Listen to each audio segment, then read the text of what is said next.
This makes me really angry. Alright, so at the time I'm recording this, I'm gonna be out of town at the end of the week, so this morning I was like, what the hell? Let's go ahead and just finish off issue 0. So, in the rest of the issue, there are 2 episodes and some quote-unquote classic Sonichu strips, and a sub-episode, but I'm gonna be saving that sub-episode for when we get to issue 4 since Chris puts all of those sub-episodes in there. So, since I don't want to bore you with a long intro this time, let's dive back into the strange world of Christian with Sonichu issue 0 so I can go back to playing Dragon Quest VIII. Sonichu in Episode 2, Genesis of the Love Hogs. You get it because the Sega Genesis is one of the first consoles that Sega put out, and Sonic was on the Sega Genesis, and Sonichu is a hybrid of Sonic and Pikachu. Oh, since my transformation, my new, bigger body needs more food than before, and nuts and apples can't cut it. It's been over a week now, and I'm so hungry. Not only that, I feel so lonesome. Huh? Well, isn't that convenient? He's going on about how he's so lonesome, and then all of a sudden, a girl who's just like him just instant transmissions in front of him. Also, can I just say in this panel right here, it looks like Rosachu is about to dislocate her shoulders with how far back she's reaching behind her. Like, I wish I could reach my arms that far behind me. Wow. Then Rosachu is running away because she's probably aware of someone she's never met before ogling her. Where is she running off to? So Sonichu stalks Rosachu back to her cabin because that's how all healthy relationships start. So, she lives in that cabin, huh? And with her trainer. Maybe I can get a bite as well. Did you have fun, Rosie? So. Well, come on in. I'm fixing some Brunswick stew. Since my transformation last week, I felt so lonesome because there's no other Pokemon like me to love. Relax, Rosie. What about my Dragonite, David? He's loyal. Come on, Kale. Dave is just too big for me. I do not like the implications of that at all. You can have him. I don't want him. You're not making it better, Chris. Well, can't say I didn't try. Hey, for all we know, your love could be just around the corner. Or right at the door. I'll get that. Hello, how may I? Hey, I'm just a wild one who hasn't eaten much for over a week. Can you help me out? Normally, someone would say, who are you? Get the hell off my porch, I'm gonna call the cops. But because Rosachu is desperate, I guess, she welcomes in the stalker with open arms, as she is about to do right now. I don't believe it. A handsome Pokemon, I've got to learn about him, who is like... What? Oh yeah, I forgot to mention that Chris is really weird with his speech bubbles because Chris has no idea how to format a comic. Come on in. Whoa! So what's your name? Sonichu! My name's Rosachu, but you can call me anytime. How about I call you Rosie? Hey, Cal, we have a guest. That's my nickname. Boy, I thought I was the speedy one. I mean, yeah, that is a pretty good point since Rosachu has fallen for Sonichu pretty quickly, but then again, Sonichu has also fallen for Rosachu pretty quickly, so... Well, I think she's cute anyway. Who is it, Rosie? The stew's almost ready, and Cal, this is Sonichu. He wishes to break bread with us. Hello. Wow. Another hedgehog Pokemon, and a male for Rosachu. This must be fate. It's nice to meet you, Sonichu. Have a seat with Rosie. The stew is almost ready. Rosie, entertain your new boyfriend. Yes, because when some guy sucks a girl, he's always rewarded with food, shelter, and a girlfriend. You know, this kind of reminds me of one of those guys on r/nice guys who stalk women. And, you know, I don't think it'd be a stretch to call Chris the first, or at least one of the first nice guys. Well, definitely one of the earliest cases of a nice guy. So, what's your favorite color? Yellow? No, blue! Apparently that's a joke stolen from Monty Python, but I don't really have anything to say related to that since I've never really seen anything Monty Python related. One night, a few days later. It sure is. Isn't the nice guy so romantic? You know, with this panel looking like it reads right to left, it occurred to me that this comic would be easier for me to read if Chris intentionally formatted this comic like a manga, since I mainly read manga. But I think I'll shut up about the formatting because I think there's a point later on when it gets truly distracting.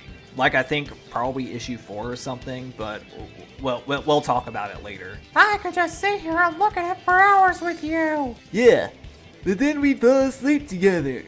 And I wouldn't have it any other way, Rosie. Oh, Sonichu, I'm so happy with you. I love you. And I love you, Rosaichu. As often as birds tweet, you are my lovely heart sweet. He's got away with words, doesn't he? Oh, Sonichu. And then Sonichu and Rosaichu kiss, but it looks more like they're just slamming each other's faces into each other, and there's also fireworks going off for some reason, and also a moon, stars, yeah. So that was episode 2 of issue 0, and it definitely isn't as horrendous as Sonichu gets, but nothing really happens. It's just Sonichu and Rosaichu meeting, and that's really it. And I'll just say, I'm not exactly an expert on romance and fiction, but Chris really doesn't do anything to make their relationship something I want to get invested in, and I think that's pretty important when writing a romance or writing 2 characters who are in an intimate relationship together. They just meet and instantly fall in love, which is probably the least interesting way to establish a romance. Like, you could have just started it at a point where they already met and explained the backstory of how they met, and it would be way more interesting. Anyway, let's get on to episode 3 and finish this video off with the classic strips. Oh yeah, I forgot to put this in, but there's like a promo for 2 Sonichu games at the end of episode 2, which are Sonichu Advance and Pokemon Lightning version, which Sonichu Advance I'm going to assume is meant to be a spin-off of the Sonic Advance series, and Pokemon Lightning version, which is like obviously a Pokemon game, like a traditional Pokemon game with Sonichu as a Pokemon, I guess. And there's the cover for episode 3. I'm not going to go over every single detail with how bad this cover is, but I will point out that the title down there should not only be bigger, since you have to look, like really look around the cover to find it, but he also spells Nate Cirque wrong, which is Christian backwards. Like, I literally had to look at the quickie to see how to spell his name correctly while writing this script. Nate Cirque, son of Giovanni, Team Rocket, brighter than light. Surrender now, or prepare to fight. Release Rosaichu, now! Then we will fight. Zapdos, go! I can't believe this, even after what happened. Earlier, when Kel had to run some errands at Quickville Mall and allowed Rosie to borrow her credit card, Kel entrusted me to make sure Rosie didn't spend over $100. At first, it was easy due to her willpower, but then with all the sales and coupons... $20 for this lovely bracelet. Wait, 75% off? Alright! Okay, so I didn't really want to go on a tangent about how Chris is sexist or whatever, but like, come on. Rosaichu was like the perfect example of a female character written by a guy who has never interacted with a woman at all. We'll probably get more into this later in the comic, but Chris had, or maybe still has, a pretty shallow understanding of women, which is kind of the same view on women that some weirdo featured on r/Nice Guys would have. Well, I'm not Superman. Thankfully, Kel gave me cash for lunch. But how was I to know that cheeseburgers had pickles? Ah, that salad was great. What's wrong, sweet bull? I hate pickles. The bun is in your mind. What? What does that mean? Also, if you look close enough, apparently Sonichu is eating the Aqua Teen Hunger Force. And then, his Zapdos snatched my love. Help! Which brings us to date. Please excuse me while I save my girlfriend. Sky Uppercut, Drill Peck, Mega Kick, Wing Attack, Double Team, even though there's 3 of them, and Confuse Zapdos. Final Blow Countdown! 10. Sonichu jumps towards the Zapdos. 9. Sonichu gazes at Rosaichu. 8. Sonichu dashes towards Rosaichu's location. 7. Sonichu punches the Zapdos. 6. Sonic lunges towards Rosachu. 5. Sonichu catches Rosachu. 4, 3, 2, 1, and Sonichu and Rosachu got away. Hey, I couldn't miss out on this. Then Nate Cirque puts the Zapdos back into its Pokeball. Enjoy your victory now, Hedgehog, but we will meet again. And when we do, I will capture you for my father and Team Rocket. Let's go, Raikou. Wait, he's got a Raikou and he's not even gonna use it? I guess one fight scene is enough for this episode. Hooray! Thank you, Sonichu. You're my hero, sweet bolt. I was astounded with how you battled Sonichu. You rock. This is the last appearance Kel makes for a while, by the way. I'm pretty sure she gets mentioned a few times, but this is the last time she'll appear in this comic for a while. Either because Chris got tired of drawing her, or he just forgot about her. Thank you, Sonichu.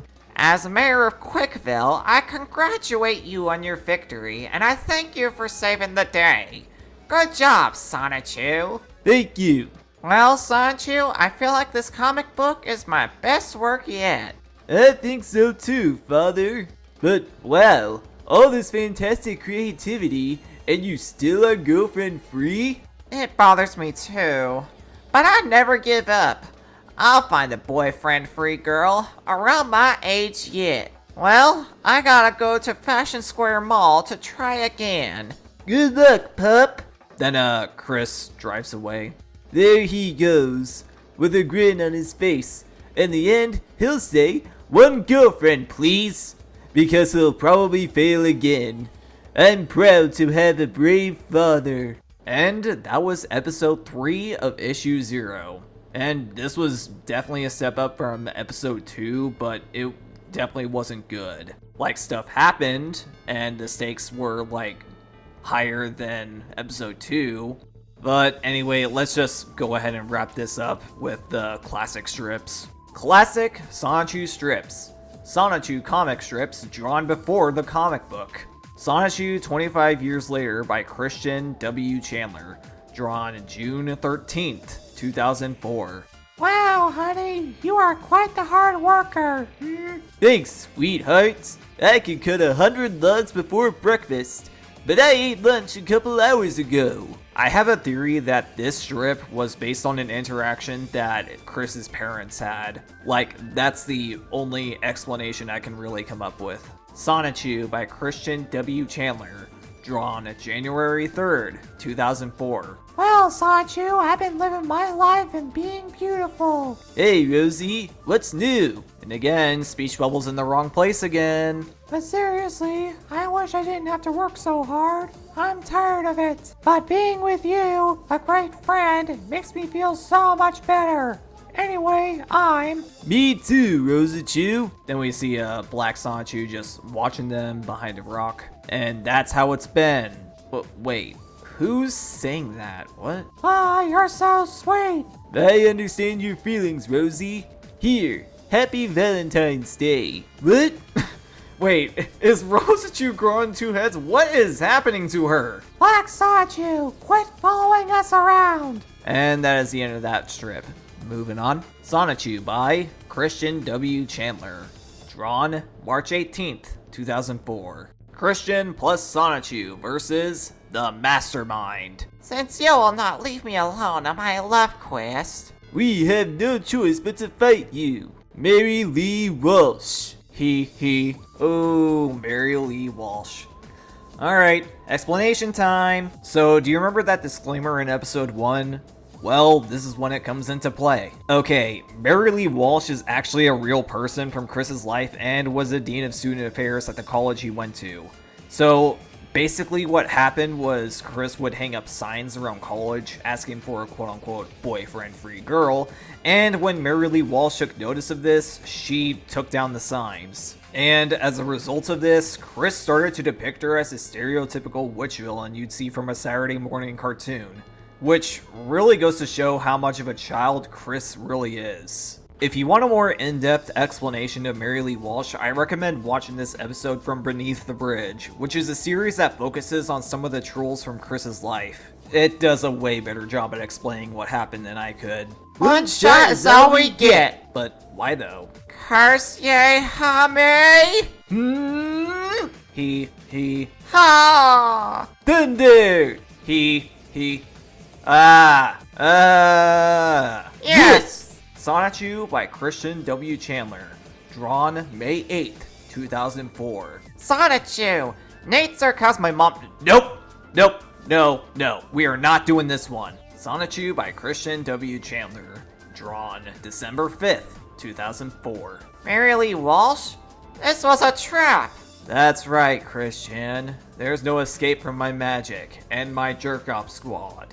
Want a girlfriend? Tough lightning. Bring it on! Ow! Ooh, dirty rats. Oh no! Wait a sec, why is Rosachu just standing there and doing nothing? Actually, I forgot to bring this up when talking about episode 3, but she didn't do anything while Sonichu was fighting the Zapdos and Natesurk.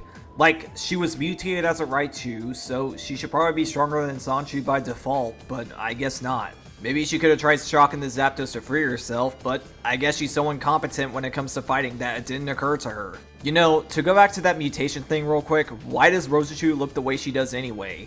Amy wasn't there to slam into the Raichu that turned into Rosachu, so why? Chris, I've got to save him from those fiends. Oh, shoot. Then the jerk-offs are no longer merely Walsh's control, I guess? I don't know what's happening here. After changing backs. Chris, are you okay? Oh, Sarah, you saved me. Thank you. Well, tyranny and oppression is against your quest, huh? Let's rest for a while, then I will help you. Want a girlfriend? You got it, best friend. And yes, Sarah is another real person from Chris's life. We'll get to her in issue 2 since she gets a lot more focus there, but if you couldn't tell, Chris has major nice guy syndrome. And then there's another promo for like a potential Sonichu game called Sonichu Adventure, which is obviously supposed to be Sonic Adventure, but with Sonichu. And then there's sub-episode 1, but like I said, we'll get to that in the other sub-episodes in issue 4 since Chris puts all of them in there. And with that, we're done with issue 0. So this issue really isn't as bad as Sonichu gets, but it's definitely not good either. The art is terrible, the characters are shallow and one-dimensional, and the dialogue is awkward, but Sonichu really doesn't start to get really bad until issue 2, I think. So yeah, I think that's gonna be it for this video. If you enjoyed this, then like and subscribe, and this is Jade from Cynical Shark Clone Productions, signing out.